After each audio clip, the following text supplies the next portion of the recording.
there are things that we can do. I've got a page in my notebook that's called Culture, and I try to update it every week, meaning I carry this little notebook and I try to think of different ways to approach the question of scale, because the Godfather was right about just about everything, but he got it wrong when he said the equivalent of it's nothing personal, it's just business. That line from Springsteen says, at the end of every hard-earned day, people find some reason to believe.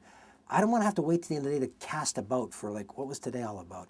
And so, yeah, we have businesses at Timberland. We own a brand called Smartwool in Colorado. There's 72 people there in one building in Steamboat Springs. And real line of sight. People are connected. They know each other's story. Harder to do with 5,000. I can't know people's story the same way.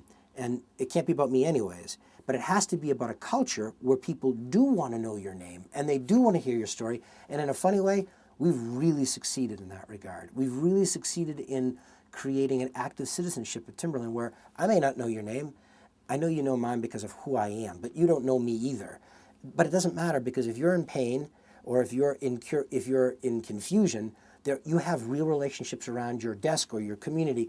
It is part of the ethic of we don't live in Newmarket anymore. We're in Stratham, New Hampshire now, just down the road.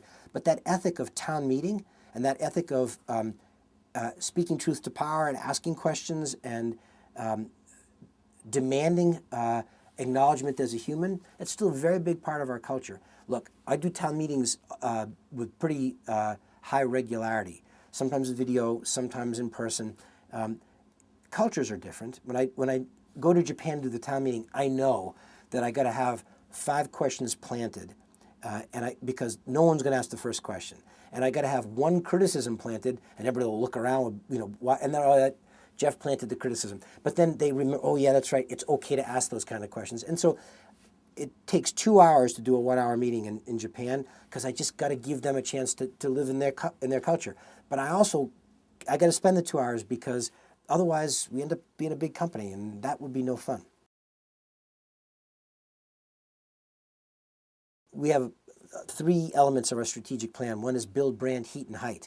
You can get people to rap it back at you. Everybody in the warehouse in California can tell me, number 1, brand heat and brand height. Okay, but what does that mean in your day? What are you doing differently today than yesterday? And they think, I'm in the warehouse. What does that have to do with brand heat and brand height?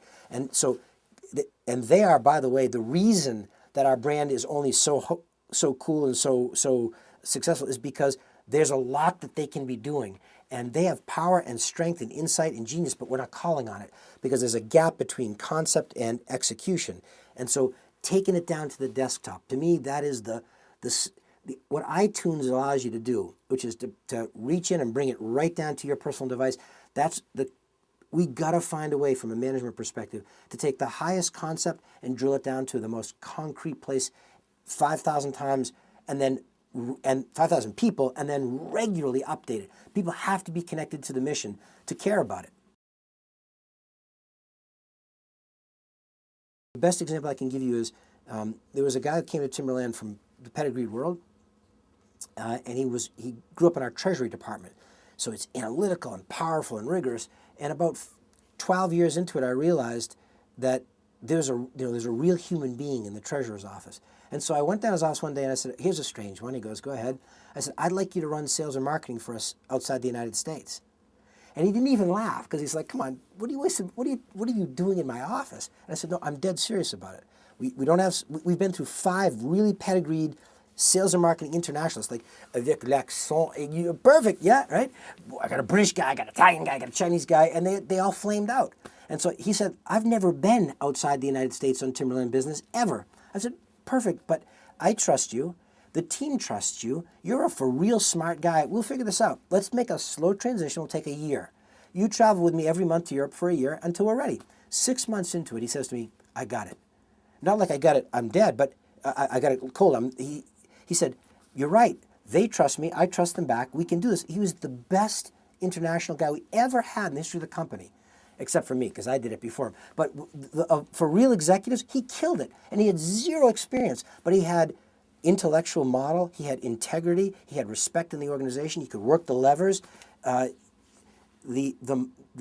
undervaluing the strength of culture is a failure that I got to remind myself not to make. We do need external talent, We need to bring in diverse points of view, but we also need to recognize there's an incredible ownership class at Timberland of people who they absolutely give a darn, which is not like standard operating procedure. It's cool.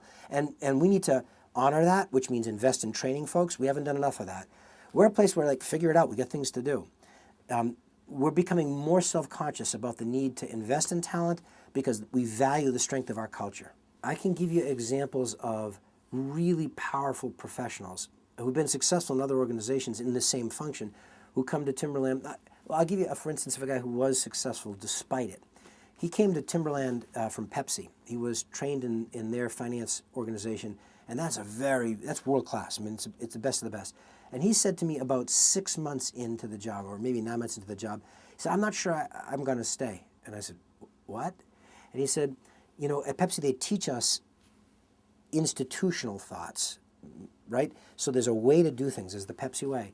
And he said, "I brought that with me. That's what you wanted, right?" I said, "Yeah, yeah."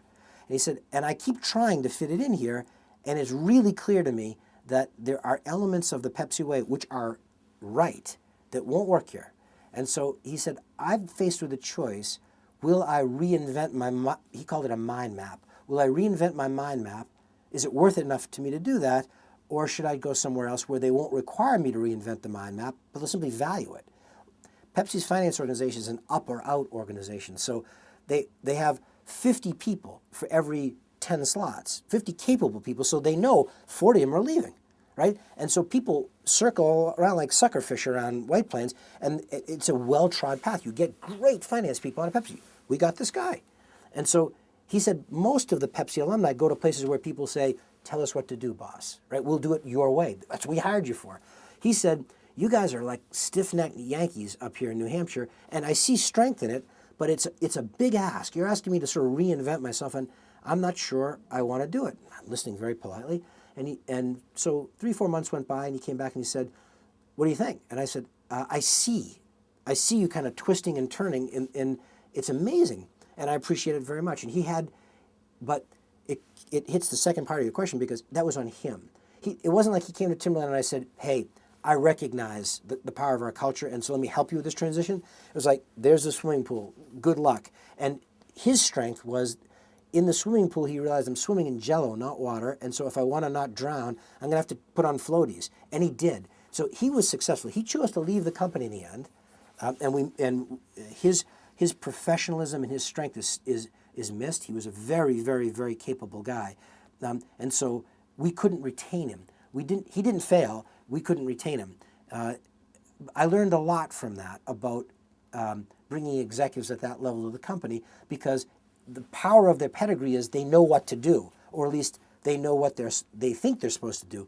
We have to spend different kind of time helping people succeed in our culture. And so we have 2 or 3 new executives that are joining in this 60 days, and we have a very, very concentrated effort against making our culture transparent to them so that they can bring their skills and strengths against not hidden traps and ambushes. So we hope that the process, which I learned much from this guy, we can leverage what we learned from him.